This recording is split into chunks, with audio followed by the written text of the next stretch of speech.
अडचण स्मशानभूमीची स्मशानभूमीचे आम्हाला इथं जाताच येत नाही साहेब. आता संडास बांधले घरात, पण ठी असं कुठं बांधायची? त्याला नाही पत्र, नाही त्याला निवारा. गोरगरिबापाशी ऐन टायमाला काय घटना घडल्या तर हाय का काय निवारा आम्हाला? काय तुमची मागणी? आमची मागणी आम्हाला नीट करून द्यावा, कुठं तरी आमची सोयी करा. काय ना तुमचं?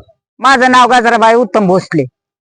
काय नेमकी अवस्था स्मशानभूमी? सर, स्मशानभूमीची अशी अवस्था आहे जी पावसाळ्यामध्ये तर लई अडचण आहे. वरून छत नसल्यावर लोकांनी काय अंत्यविधी तहकूब करावा लागतो पावसाअभावी. जोपर्यंत पाऊस उघडत नाही तोपर्यंत करता येत नाही. एक तर जागा नाही, ज्या शेतकऱ्याला जागा आहे ती शेतात नेतात.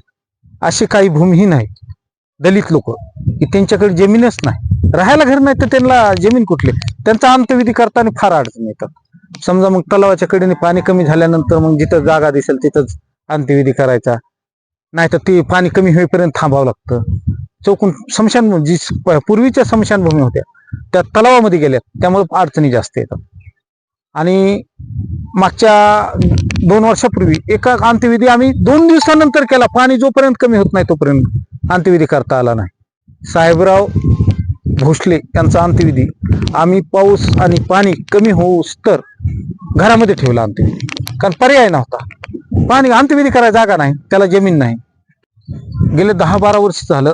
15 वर्षापूर्वी होते, 1 वर्ष 6 महिने टिकलं हे पत्र्याचं शेड, पण ते चक्रीवादळाचं वातावरणामध्ये ते शेड उडून गेलं आणि तिथून पुढं अंत्यविधीला असा त्रास व्हायला लागला की ते उघड्यावच करावं लागले. पाऊस. माझं नाव कॉम्रेड सुनील भोसले, गाव पिंपरणे.